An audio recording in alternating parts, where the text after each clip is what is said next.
It's an interesting time for business. Tariff and trade policies are dynamic, supply chains are squeezed, and cash flow, it's tighter than ever. If your business can't adapt in real time, you are in a little bit of hurt. So how do you get full visibility and adapt in real time? Over 42,000 businesses trust NetSuite by Oracle, your AI-powered business management suite.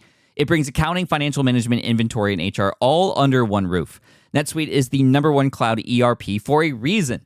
It's your single source of truth, giving you the data and control you need to move quickly. Real-time forecasting helps you move into the future with confidence, and with AI built in, you can automate the busy work and focus on strategy. NetSuite helps you see what's stuck, what it's costing you, and how to pivot fast. If I were running a business with a lot of moving parts, I'd use NetSuite for full control over everything. Tame the chaos with NetSuite. If your revenues are at least in the 7 figures, download the free ebook, Navigating Global Trade, 3 Insights for Leaders at netsuite.com/SPI. That's netsuite.com/SPI. You spent months building towards launch day, but when the clock hits 0, your site crashes. Bots swarm, and loyal fans rage on Reddit. That's not good. Fanfare was built to stop that. Fanfare is the drop platform made for high-pressure moments, stampede-proof infrastructure, verified waitlists, and bot filters that actually work. Instead of refunds and rage, you get retention and revenue. And that sounds great to me. Your next launch shouldn't be a gamble. Get Fanfare's 5-step hype drop playbook and learn how to bulletproof your drop at fanfare.io/playbook. Again, that's fanfare.io/playbook. So as we all know, podcasting has sort of taken over the world recently, and I've obviously been a big fan of it for a while now, having since launched a podcast 10 years ago, over a decade ago, which is pretty crazy. But it's interesting because only within the past year have we seen a ton of activity, especially in the software space, in terms of solutions and companies spending loads of money, creating new startups, and all these really fun, amazing tools that we now have access to as podcasters. And whether you are a podcaster or not, it's very important to pay attention to some of the trends and some of the things that we are seeing here. And today I'm really excited because I have a friend on, Jason, who is the founder of Supercast. And Supercast is one of those brand new, not platforms, because podcasting is a platform, but this is something that you add on top of your podcast to help you make more money.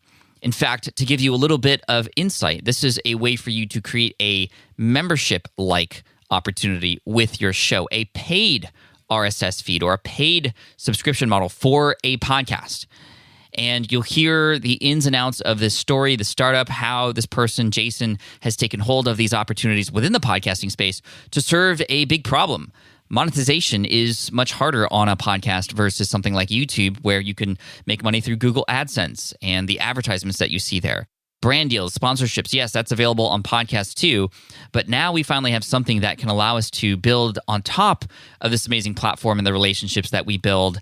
And whether you choose to have a premium podcast on top of your free one or just a paid one in and of itself, similar to various tools like Substack, which is a paid email subscription tool. Yes, you can actually get paid to have people join your email list, and people do make a lot of money doing that. Now we can do this with our podcast using Supercast. So pay attention. We got a lot of stuff to talk with Jason about today, but first, let's cue the intro. Welcome to the Smart Passive Income Podcast, where it's all about working hard now so you can sit back and reap the benefits later. And now your host. If he was at Hogwarts, he'd be in House Slytherin, Pat Flynn. Running a business means legal questions are inevitable. Is this contract or agreement solid? What can I do if a client won't pay me? Am I set up properly for taxes? Well, rather than trying to navigate all of this on your own or searching endlessly online, imagine having a law firm on your side without the high hourly rates. That's exactly what Legal Shield's small business plans offer. With Legal Shield, entrepreneurs get access to real legal support, contract reviews, collection letters, guidance on business formation, and even help handling IRS audits. Members can book consultations, upload documents through the app, and work with a provider law firm that understands small business laws in your state.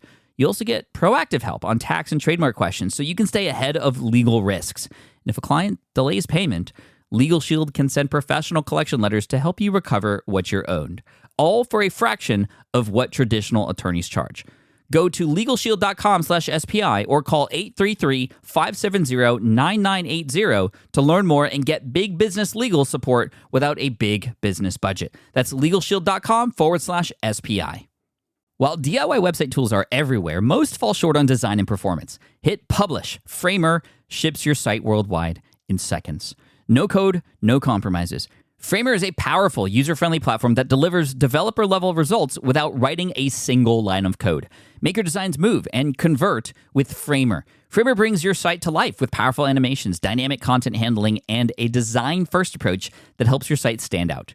Framer is the design-first, no-code website builder that lets anyone ship a production-ready site in minutes. Browse hundreds of pixel-perfect templates or even design something of your own on a totally blank canvas. Add bold animations like appear effects, text effects, scroll and looping animations, and much more in seconds. And it's free to start. The built-in AI handles the heavy lifting of generating starter layouts and can even translate your entire site to any language. On the back end, you'll get responsive breakpoints, built-in hosting, a flexible CMS, and privacy-friendly analytics. Ready to build a site that looks hand-coded without hiring a developer? Launch your site for free at Framer.com and use code SPI to get your first month of pro on the house. That's Framer.com, promo code SPI. Framer.com, promo code SPI. Rules and restrictions may apply. What's up, y'all? Welcome to session 443 of the Smart Passive Income Podcast. My name is Pat Flynn, here to help you make more money, save more time, and help more people too. And like I said, today we're talking with Jason from Supercast.com. In fact, if you wanted to check out the affiliate link for that, or maybe you might want to wait to the end to do that, that's going to be smartpassiveincome.com/supercast. And there's a fun little contest going on right now where you can actually win a lunch with me if you get in on time. If not, you can still check out Supercast, obviously. But anyway, let's just get to the conversation with Jason and learn more about this program and how it all works and how we might be able to best use this in a way that makes sense. Here we go. Jason, welcome to the Smart Passive Income Podcast. Thanks so much for being here today. Awesome to be here, Pat. Really excited to chat. I can't wait to talk podcasting, the future of podcasting, podcast monetization in a very unique way, and all about Supercast in just a moment. But I'd love to get a little bit more background on you and your story. When did entrepreneurship and startups become a thing for you? Yeah, that's a great question. I'm going to have to wind back the clock a little bit here. How far? Well, I think at university, I've grown up around computers. My older brother used to, sell computers way back in the day, when he was, in his 20s or so. He was really early on, and I'm talking about the days where it was still 5.25-inch floppy disk drives, and that was kind of like the latest thing, but before hard drives even were a thing. And so I remember, just playing computer games as a kid, everything from, Test Drive to Mongo Bongo, to, just the really old school Sierra games. And through that path, when I got to university, computer science seemed a really natural fit for me to go down. And I just found it really fun. And I was also pretty good at it. And so I ended up landing a job at a company called Unisys, which is a global multinational. And the reason why, I guess I touched upon this, regarding to your question about entrepreneurship, is I was offered a choice straight off the bat, when I started joining Unisys. Do you want to go down the technical path or do you want to go down the more kind of business path?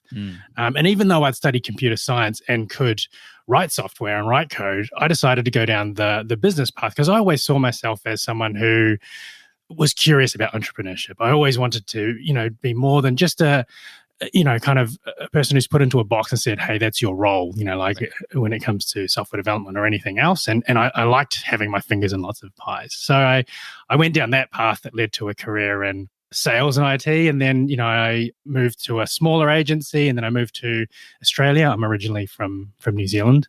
And when I moved to Australia, I found a company called 99 Designs.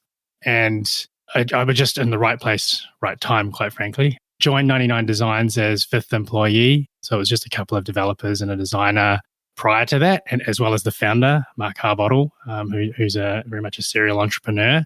And that was really my foray into, startups and entrepreneurship on the internet, because I was able to, grow alongside that marketplace. So for those that don't know, 99 Designs is a global community of designers and a global creative platform where, you can go and get anything from a logo to a T-shirt to a website to, even a car wrap or a tattoo designed on 99 Designs. And what we do really well is match you to the right designers for the task from the 1.5 million designers that we have spread across the world.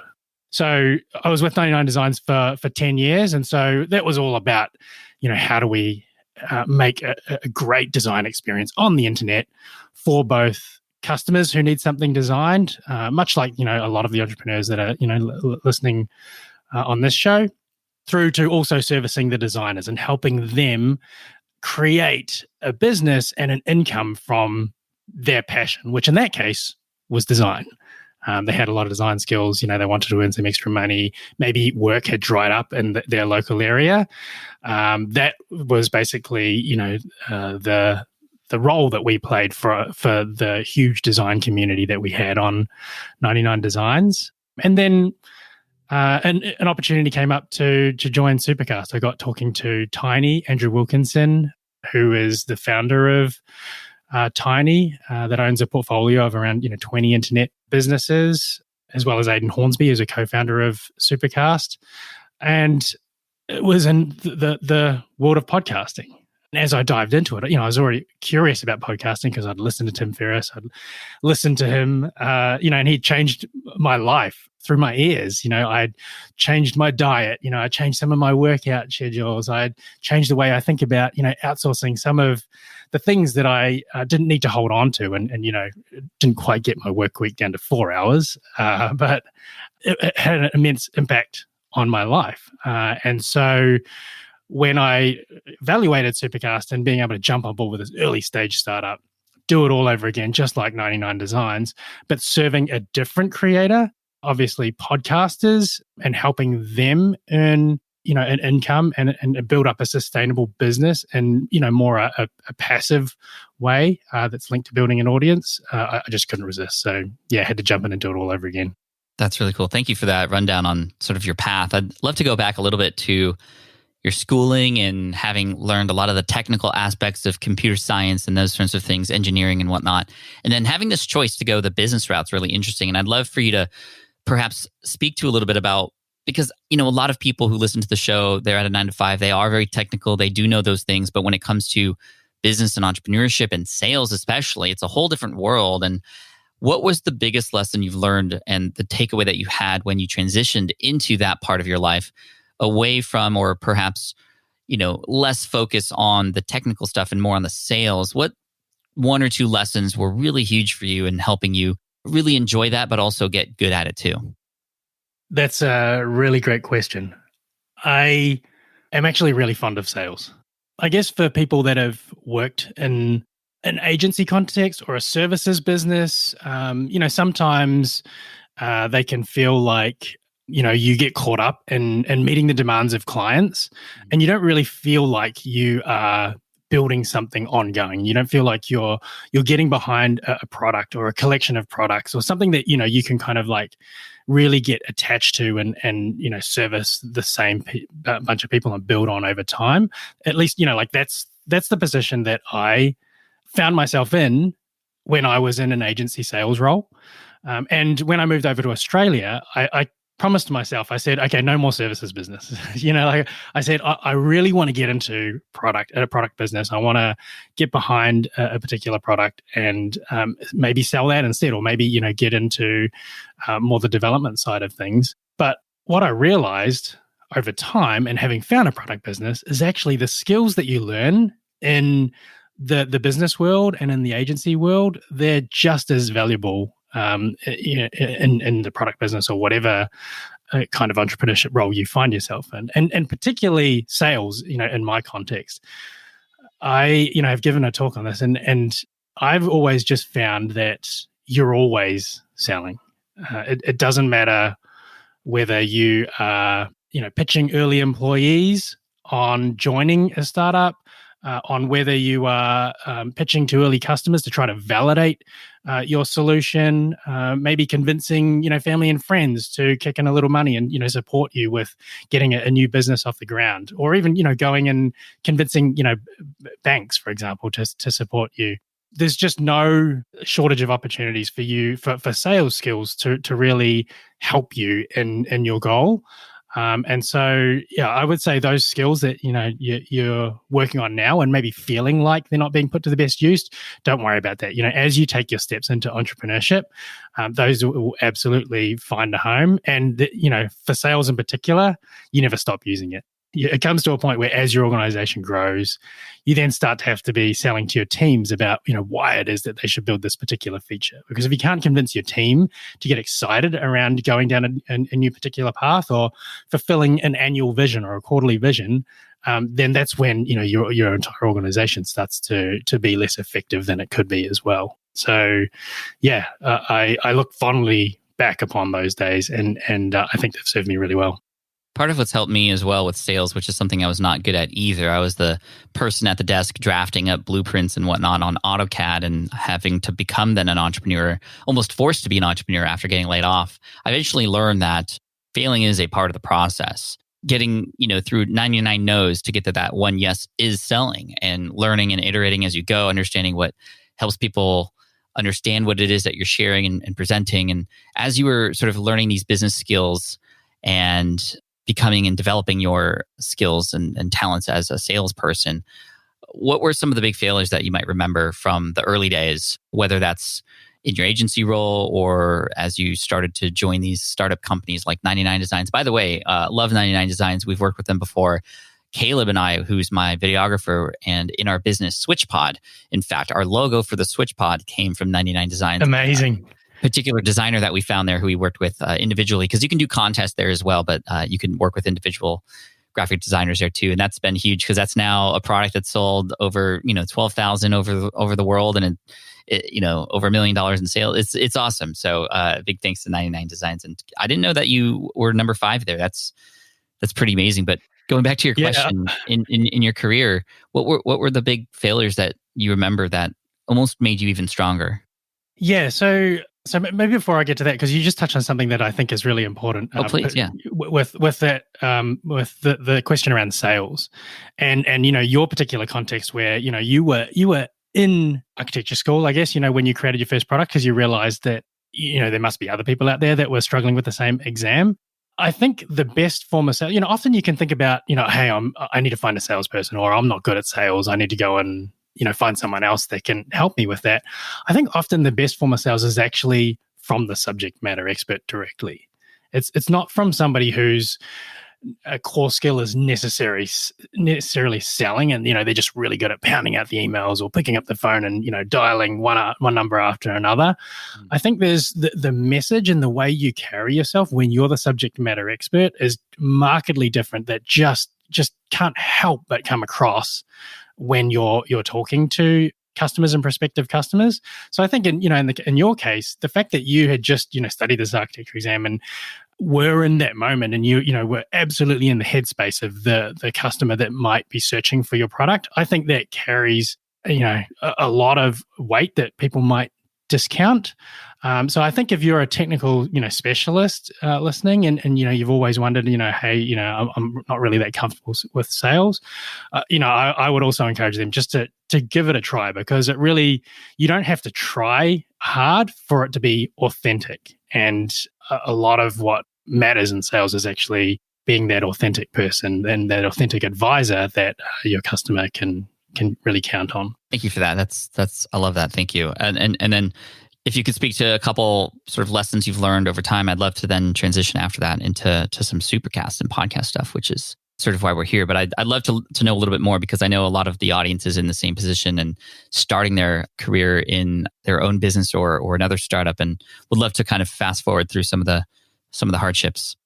Yeah. So I think one big one is always to start with the customer, and always to start with the customer experience and the customer's view of the world and the specific problem that you're trying to solve for them. I don't think there's ever a time where you can focus too much on the customer, but particularly when it comes to putting a new product out to the market, or seeing if you've got something that you can make money on. It's all too easy to fall into the trap of, hey, what's the technical solution I need to bring together? Who are the right people to be working on this? Okay, if I grab, these 5 engineers and this designer and this product manager, and we go, jump into a cave for 2 years, then we'll come out with the perfect solution. I think, the world of entrepreneurship and startup has just moved, a long way beyond that. And really, there are just so many great tools and some great, ways to get started these days, whether it be, the likes of Google Forms or Typeform, or, using something like Wix to put up the first version of your site, using something like Teachable to put up a video course, obviously Supercast, to put up a paid podcast. All of these tools just make it a lot easier to get something up today. Or tomorrow. And I think that the closer you are to actually getting customer feedback and putting a little chat bubble on the screen so that you can hear directly from customers when they get stuck, that is one of the big lessons that I've learned over time, because there's certainly been lots of cases at 99 Designs. And, I'm just thinking about 99 Designs because that was a big part of my early days, where we overinvested in certain things. And, we might have spent even, a couple of months building out new features, which just fell flat when they launched because we didn't take the time to really make sure that customers wanted that and it served a big enough problem that, they were going to be excited about using it when it came out. That makes sense. Yeah. Focusing on the customer is huge. I mean, I teach that, and it's something that will unlock so many new directions for you, and a lot of empathy for who it is that you're serving as well. And like you said, stop you from perhaps going down a path that you think is the right path to go on, but isn't really where you should be going. So I'd love for you to speak on that related to Supercast. Like, how and who were you listening to, and what were the problems that you were solving with regards to this brand new company and Supercast and what it offers? Tell us a little bit about what it is, and then sort of the origin story behind it as well. Happy to. So Supercast makes it easy to add a paid membership to your podcast in a nutshell. And so, a lot of podcasters that are listening, maybe you've already built up an existing audience that is in a particular niche, and you're publishing that podcast on a regular basis, whether it be through Libsyn or Anchor or any one of the podcast hosts that help you distribute your audio and get into your listeners' ears. What we do is we actually bring on a private feed technology and a private feed platform through Supercast, which allows you to easily convert a small percentage of your audience into paying members. So what we generally see is anywhere from 2 to 7% of all of the average downloads per episode that you might get might pay you just a little bit of money per month to get some more insight from you, more content from you, and just to really step inside your mind, as somebody that is again a subject matter expert on the topic that you're podcasting about, and get a little bit deeper connection with you as well. One of the beautiful things about podcasting is it's a very intimate medium, and through listening to someone repeatedly, you really get that connection with them and feel like it's somebody that you know very well on an everyday basis. And a paid membership allows you to take that even further with a small group of your audience who wants that. So the way we got started with Supercast was actually going back to the minimum viable product story, or kind of building things the simplest way possible. It was actually not to build a platform right from the outset. It was actually helping big podcasters from the likes of Sam Harris, Peter Attia, and Rhonda Patrick. It was thinking through solutions for them about how they could build a paid membership that led us to the Supercast opportunity. They obviously have, highly engaged audiences. Advertising wasn't, necessarily a natural fit for them. And they thought that they could offer more value to, their true fans, their 1,000 true fans, by creating this premium membership model where they're giving more access to themselves and more content in exchange for that monthly fee. And so when we switched on, solutions, for those podcasters were just stunned by how big a business they could build, sometimes into the millions of dollars from, a really highly engaged audience who, just really wanted to get in a little bit extra. And so it was at that point where the penny dropped for us. And we thought, wow, how many podcasters are out there sitting on, a gold mine and just don't yet realize it yet. And so that's why we built Supercast out as a platform that the whole podcasting world can leverage and take advantage of. It's interesting because it sort of similarly reminds me of a service called Substack for email. Absolutely. Right? Email marketing, you sign up, you subscribe, you get the emails. Well, with Substack, you can actually charge to have people subscribe.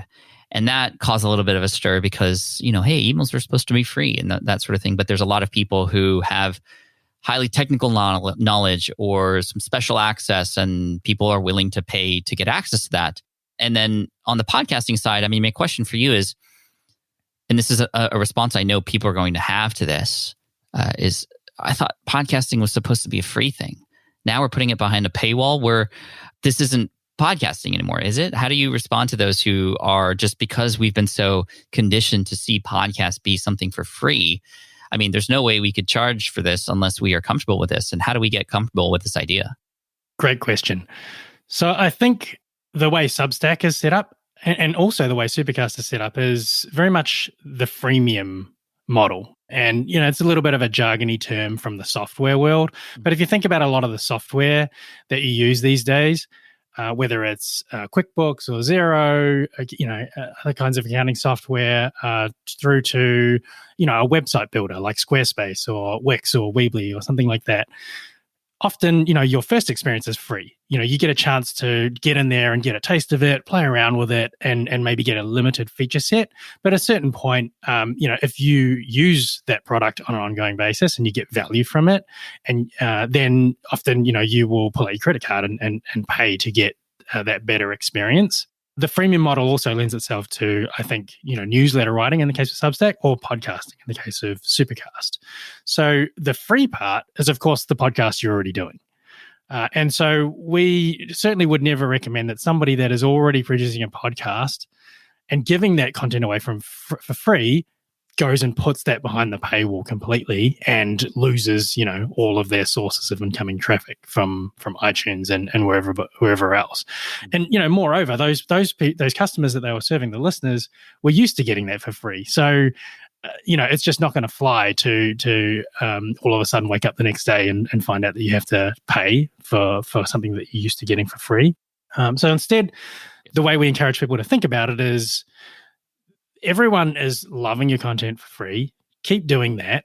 But there is a certain portion of your true fans that really engage with, your story and the value that you have to offer them. And they will, and this is where the 2 to 7% comes in. They will be happy, from our experience, to pay you anywhere from $5 to $15 per month to get more access to you and more content from you. So it's things that you're adding on top as opposed to anything that you're segmenting and pulling away from them to put behind the paywall. And then so in terms of like what you can offer, this is where I guess we differ from something like Patreon, where a lot of Patreons are set up really just as a way to support a creator for something that they're already doing. Supercast One is developed specifically for podcasters, so we can reduce like a 10-step sign-up process in Patreon down to 5 steps in Supercast. So, just to step through a little bit, as an abstract, rather than, clicking a link in the show notes, choosing a plan on Patreon, signing up for Patreon, entering your credit card, landing on a member page, finding an RSS link, copying it into Apple Podcasts, if that's your player. You have to find, kind of an add show by URL link, and then pasting in the RSS link. That's the kind of the 10 steps that you would have to go through with something like a Patreon. With Supercast, what we're focused on is, just a really seamless, simple experience for your listeners. So if they hear you talk about your premium offering and the fact that it offers, additional content and maybe AMAs, maybe an ad-free feed in your actual podcast episode, then you direct them to click a link in the show notes. That link takes them to your plan or your plans on a Supercast landing page. You can pay with Apple Pay, Google Pay in one step. You don't even require a password.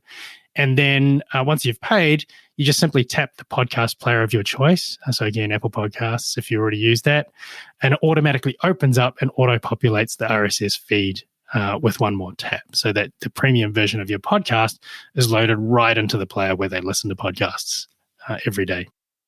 That's really cool. So it's definitely a lot simpler. I have a ton of questions that I know my audience is going to be curious about. And the first one that I have is specifically this is a struggle when a lot of people start charging for things just in general, right? They've been giving away a lot of free information, building this audience, and then they charge for a course or they charge for something else. And now we're charging for something that's, people are used to getting for free, but it's separate, right? So I love that you sort of delineated that. No, we're not putting what was once free behind a paywall. We're just adding something for those who want to go deeper or who would love to support us. And I love that. That's definitely a Patreon-like thing, but then potentially even more valuable with the podcast being the center of it all. Actually, and just to go back to that point, Pat, sorry to interrupt.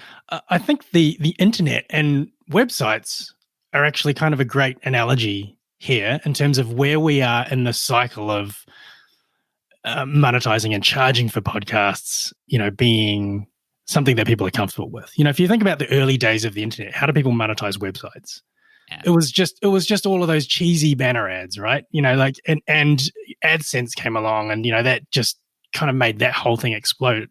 But if you think about contrasting those early days where that was the only way to make a little bit of money, a couple of cents a click at a time, through to the internet today, there's just so many different ways you can monetize your web presence, whether that be a membership site on the internet that's tried and true. It could be creating a teachable course, a video course, an audio course. There's just the proliferation of so many different ways, and obviously selling things. E-commerce has exploded.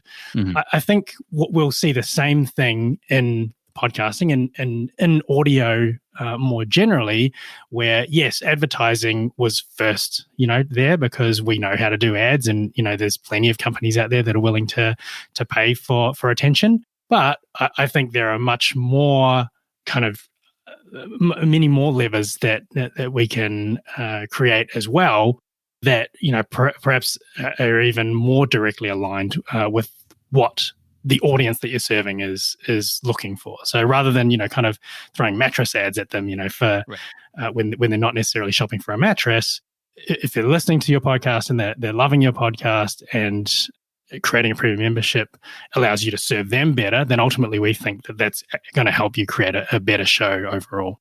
I mean, even when we bring the math into it, you had mentioned 1,000 true fans. If they each pay you $5 a month for this additional content, additional access, etc., and you make it easy for them to do that, I mean, that's an additional $5,000 a month or $60,000 a year that's coming in as a result of that, which is really amazing to think about, especially when it allows for even a cooler experience for those who are already fans who have probably been looking for different kinds of ways to support you.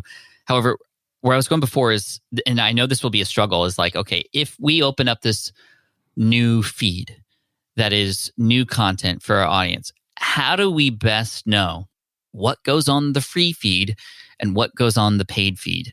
This starts to become a big internal struggle for a lot of people, and it almost makes them either feel bad about putting something behind the paywall or within the paid feed versus giving it away for free, or feeling bad for the people who had paid, who see that, okay, there's now information that's good going into the free spot. How do you help us manage that internal battle of what's free versus what's paid?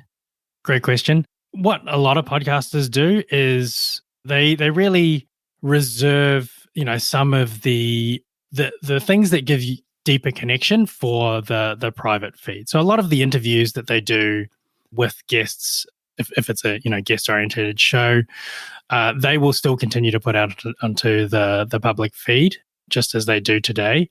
And from time to time, if a really big guest comes on, that's kind of an opportunity maybe to reserve that episode for the private feed. And what you can do is, and it's up to you. Different podcasters have a different take on this, but you can also, for example, take that one special episode and put a teaser of that onto your public feed. And how much of that you give away is really up to you. Like Sam Harris, for example, like he cuts off episodes, a lot of episodes, and kind of really strongly encourages people to go over to the private feed. Other people, like tease, just a couple of minutes of an episode, whereas others can give away, 90% of the episode, and then it's just kind of the last maybe 5 or 10 minutes that they put onto the private feed, where they might ask a few specific questions about how the key learnings in life that particular person has learned, and kind of boil their secret sauce and what they think makes them successful, down to a few key pieces of information that they could put onto the private feed. So that's kind of one way to think about it, is special episodes and how you kind of tease that and use that as a way to encourage people to pay for your private feed. Another way to think about it is access to you, and being able to engage with you is actually, a really valuable thing that, a lot of your audience would probably, pay money for, especially, the more subject matter expertise you have, the more valuable that is, of course. And so something that we very commonly see is monthly or quarterly AMAs, where audience members get the opportunity to ask you questions, and then you'll record an episode, once a month, once a quarter, where you actually answer the top questions and then deliver it back to those private members as a private episode on the private feed. So that's, an example of something where, it definitely is going above and beyond what you might be doing on your regular show, and therefore, it justifies you being able to position that as something that only premium members can access. And actually, that one particular thing we're seeing in such regularity that we've actually built out an AMA platform into Supercast, where people that subscribe on Supercast can actually ask you questions via the AMA portal that they get access to. With their voice or text? Just with text at this stage. But what you can do is you can also search over previous questions that have been answered. So it builds up, kind of this big repository over time. Ooh, that's cool. And then as you, once a month, you can look over, hey, what are the top questions? They can be upvoted by other listeners. And then you record it with your voice, upload one episode to Supercast, and then you can time code where those answers actually appear. So when the listener gets notified that, question 7 has been answered, they simply, hit play, and their answer starts playing, right from the time code of that episode. So yeah, we're thinking more and more about how to make it easy for podcasters to actually create some of this value through things like AMAs as well. That's really neat. I've seen a couple other use cases for privatized feeds and having people pay for them. I know a couple podcasters who, for example, at the end of their interviews, they will keep the person who they're interviewing on for another 15 minutes, sort of after the regular episode has wrapped up, to do some bonus content, which might be a little bit more lighthearted or even potentially more serious or what have you. But there becomes this sort of rhythm of, hey, there's this sort of insiders circle that you kind of have to pay to get access to after the regular episode, where you can get an additional 15 minutes of time with myself and the person who we're interviewing. And that's a pretty cool use case. I know also we've discussed potentially, offering a private feed for certain memberships that we already have. Is that a particular use case that Supercast can support with? For example, you have a membership community, you want a podcast, but not a public one, but a private one that only those members who perhaps are, elsewhere can find. Absolutely. We've seen people make use of private feeds in a lot of different ways. It's one of those mediums where, like when you get into it, it just serves all kinds of different use cases. So just to give a couple of examples. So we have Electrician Success Academy, who have a really great teachable video course, actually, and they help electricians level up their business and maybe go from being, a single electrician who's struggling to kind of like keep everything in order and manage, a business as well as, getting to appointments on time, through to, just really having an electrician business with, multiple staff members on autopilot. They've had this teachable course for years, but the first the first video in the course is actually go and sign up for this private feed on Supercast, because, and you can imagine the use case. Electricians are driving around all day, from one house to another, and they can't always be watching video, and so the audio mechanism allows them to serve kind of more use cases and get more learning time than would otherwise be possible. So is that the audio of the course essentially that they're listening to instead, and it just so happens to be delivered through a unique Supercast podcast feed? Is that how it worked? It's actually something on top of that. On top of it. Okay. Well, either one would actually be pretty useful. Maybe there's two feeds in there. And this is a value add play, right? Supercast is an additional value that's added to the course, or do those members of the course who see those videos, if they want to get access, they have to pay additional? No, it's all bundled in. And I think really because it's a monthly subscription model, it's actually genius, because video, once you've watched all the videos, often you're done, and it'll either be a one-off charge, or maybe you stop subscribing at that point. Whereas getting somebody to go through that course, but then also overlaying that with an ongoing podcast, means that person continues to receive value over the long term, and also sticks around and continues to be a long-term subscriber. I think it's one of those things where you can just build in a habit on top of just taking a course as a one-off. That's really cool. That's actually really smart. And so in Supercast, I could come in, set up a feed, and not charge a thing. It's essentially free, but it's private. And this is how you would set this up, right? So that you can just offer that information, or either have people sign up or technically find the feed from within. And there's no paywall because it's a free thing, but it's still private, right? That's right. So we can integrate it a number of different ways. So for a lot of people who, they just have a podcast and they may or may not have a website, if they're starting, really with their first steps into monetization, then we can provide the landing page where they can, just through with a couple of clicks, they can put together their first plan, describe what they want in that plan, decide on a price. We take care of all of the payment and, getting those feeds in a really slick way into listeners' podcast players. That's, one use case. In the situation where people already have a membership site, maybe they've already have a teachable course, and they're already accepting payment somewhere else, we can hook into that so that, and this is via integrations through a platform called Zapier, or even direct integrations. We can hook into that so that you take care of collecting payment somewhere else. And you can charge whatever you want, obviously, for your membership offering. And then in the back end, when you tell us there's a new member, we'll just use the APIs to allow Supercast to come back and say, okay, you've got a new member. Here's their individualized RSS feed that you can have them load into their podcast player. Oh, an individualized RSS feed, meaning that's unique to them and they can't really share it with anybody else. So there's some protection there. Absolutely. And so this is something that we did from day one, and felt was very important in terms of like setting up the future of what this offering could be. And so, at a first glance, analytics is something that is a huge benefit of this. We can tell for each individual lister, how often they're engaging with content and what content they're engaging with, which obviously is something that you don't get from your public podcasting. And then secondly, in terms of feed privacy, it means that somebody can't take their feed and share it on Reddit without, and get away with it. If you only had one private podcast feed, which some podcast hosts also offer, if that happened, you're kind of stuck. It's already getting, pirated, and you also can't change the feed because everybody else who's legitimate relies on that feed to access your content.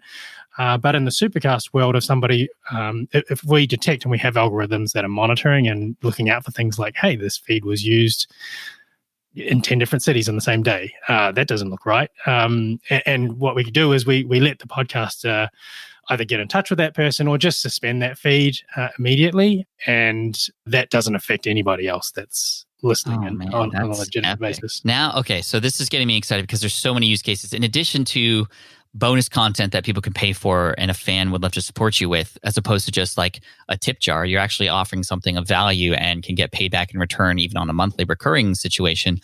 now this sort of privatized feed that you can control in top of other things that you're doing. For example, with SPI Pro, our membership, we are on the team discussing a SPI Pro private feed for people who are part of this membership, sort of like as another value add and a reason for people to continue to stay in. And it'll be sort of additional access to the team and some things that we aren't really sharing elsewhere. And specifically for things that are sort of above those who are just literally starting from scratch in their business. So this would be a perfect place to put it in a great way to keep people in the membership, a great additional access to the team, and to have that sort of be a part of it and have every member get sort of an individual feed that they get when they subscribe is huge. I'm imagining also, if you have an online course, having a feed that's maybe just the audio of your course and just another value add that you can add on top of the videos that you have. Hey, if you are out and about all the time, you can actually subscribe to the podcast, and inside the feed already is all the course material, so you can actually listen your way through and get through the course even faster. And then maybe there's some, of course, other things that you can add on top of that as well. There's just so many cool opportunities I'm thinking of related to how this can be used in that way. That's got me really excited, Jason. Thank you for that and for those ideas. Yeah, and I think it's just the start when it comes to what we can do with individual feeds. I think it just changes the dynamic of the connection that you can have with your audience when you can actually get into a group of people's ears or one person's specific ear. If you were also an events-based business where you did live events, obviously now is not a time where a lot of those are going on, but if you were making a trip out to New York and you wanted to reach all of the listeners in New York, that's something that is, possible when you know kind of where people are and how to reach them. If you wanted to do something like, we talked about feed fraud, for example, but there's other times you might want to reach people like their credit card expired, or it's their birthday, or it's their anniversary. Imagine being able to drop an episode into one person's feed just to let them know that you appreciate them and to help them celebrate their anniversary or what? Oh my gosh, that's huge. Dude. Wow. Okay. I mean, even again, I'm thinking about SPI Pro because it's on the top of my mind right now, but if there was some way to integrate some way to know whether or not they've been in for a month, it's their month anniversary after subscribing, then we can pop in some episode or some special audio that says, hey, it looks like you've been a member of SPI Pro for a month. Just wanted to say thank you from the entire team. And I can have the whole team sort of say something nice. And that is, yes, scalable because we're sharing it with everybody, but it goes out in those specific moments. That's really interesting. Jeez. Okay. Sorry. My head's just kind of spinning. No worries. Yeah, I'm excited because through previous conversations with you, I know that you do get excited about these personal touches, and so that's just something that we are continuing to think through and just come up with. We want to come up with all of the cool things that we can do to not only deliver this stuff in a private way, but add all of these additional layers on top to really enrich the medium. I mean, I'm imagining a YouTuber who maybe has a lot of influence. They are a vlogger, and they have this really deep connection with their audience on YouTube in a more public arena. Imagine if that YouTuber were to then say, "Hey guys, by the way, I'm doing a daily private podcast with this. It's just going to be my thoughts. When I wake up in the morning, I'm going to record just how I'm going to be approaching my day for 30 minutes. You're not going to get it anywhere else except on this podcast feed.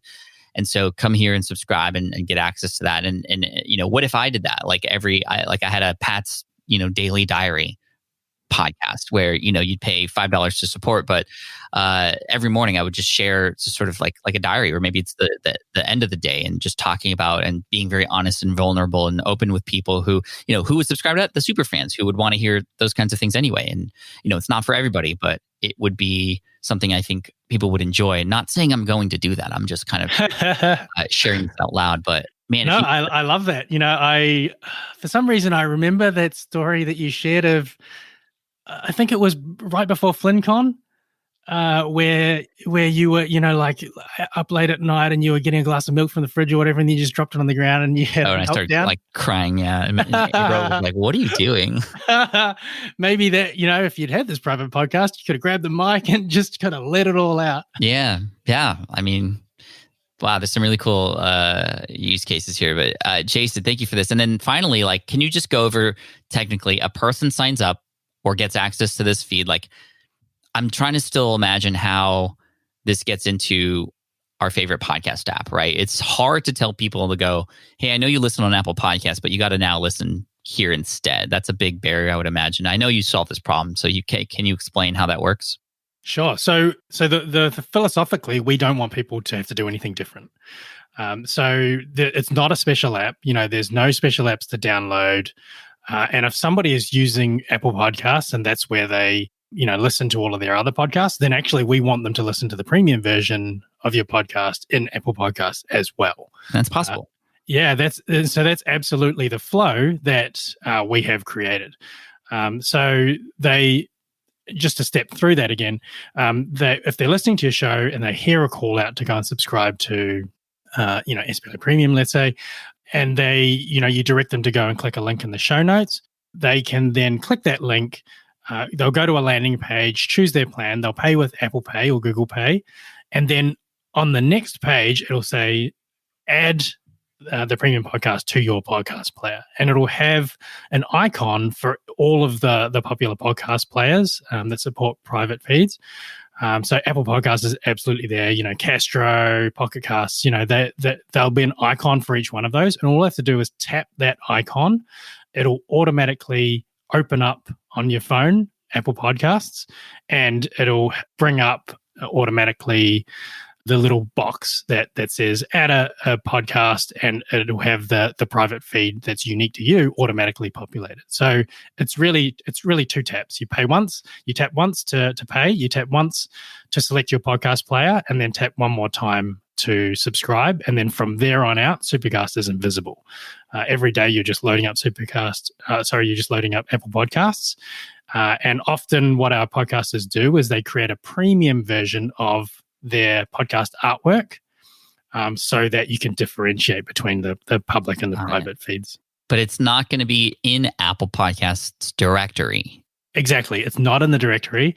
So there's no risk of, people that aren't paying seeing that, because you've added it specifically by the private feed URL that we've given you and auto-populated into Apple Podcasts.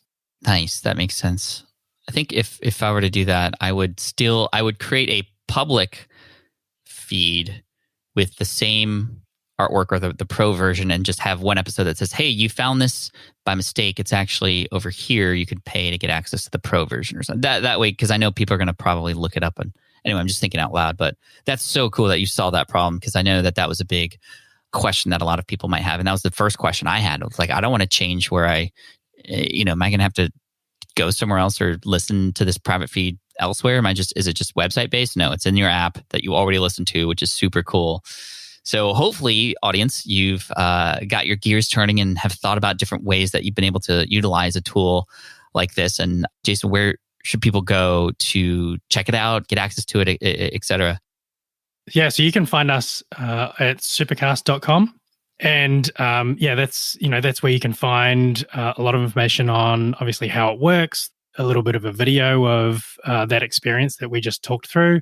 And we've got actually a pretty in-depth membership guide on there as well. You can find it up in the navigation where there's 7 chapters of, how you think about putting together a paid membership, everything from, planning it, testing it with your audience, pricing it, working out, what you should put in terms of like those premium features, through to launching it and then continuing to grow it on an ongoing basis.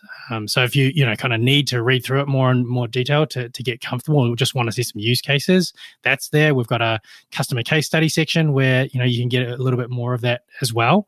And while you're on the website, you'll probably see a banner at the top to that, Supercast has a paid to podcast competition where we're giving away over $100,000 to the podcasters who can build the biggest membership over the second half of 2020. So this just launched actually at the beginning of July, and we put up a lot of cash and a lot of prizes from an industry collective of great podcasting companies. The likes of Descript for editing, Captivate, for podcast hosting, Double Up, for marketing consulting. And, what really got us excited was this guy named Pat Flynn very generously offered to also sit down for lunch with the grand prize winner. So we're super excited to be able to fly that grand prize winner and provide return travel as well as accommodation to go and meet you, Pat. Yeah, I'm excited. When this whole thing wraps up at the end of the year. Yeah, no, and when it's safe to do so, obviously. Yeah, Jason, dude, thank you so much. Supercast.com. And just thank you so much for just giving us this opportunity to potentially monetize in a really amazing way. I think it could be a perfect solution for a lot of us who've been struggling for different kinds of ways to monetize and just haven't really hit the nail on the head yet. So anyway, thank you, Jason. Appreciate you. Looking forward to seeing who wins the contest. And for everybody out there, supercast.com is where you want to go.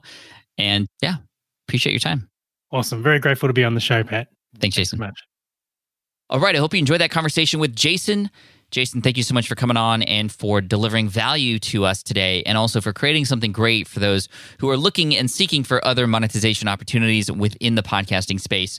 You can, of course, check out Jason and Supercast over at smartpassiveincome.com/Supercast. That'll take you to the right spot, and you can obviously, like I said earlier, take advantage of that contest that's going on right now, so long as you're listening to this soon after this episode comes out. If not, obviously still check out Supercast and see how they've evolved. And we're going to get Matt on my team and I are definitely going to get involved with seeing how Supercast might be able to provide more value to you, as well as our students and members in SPI Pro as well. So we'll see what happens, but really excited about this and other monetization opportunities in this space and other spaces too. And we're going to continue to keep you up to date on all these things. So make sure, if you haven't done so already, please hit subscribe, and good luck to you. Appreciate you. Thank you so much. And as always, Team Flynn for the win. We'll see you in the next episode.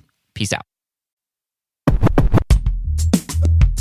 Thanks for listening to the Smart Passive Income Podcast at www.smartpassiveincome.com.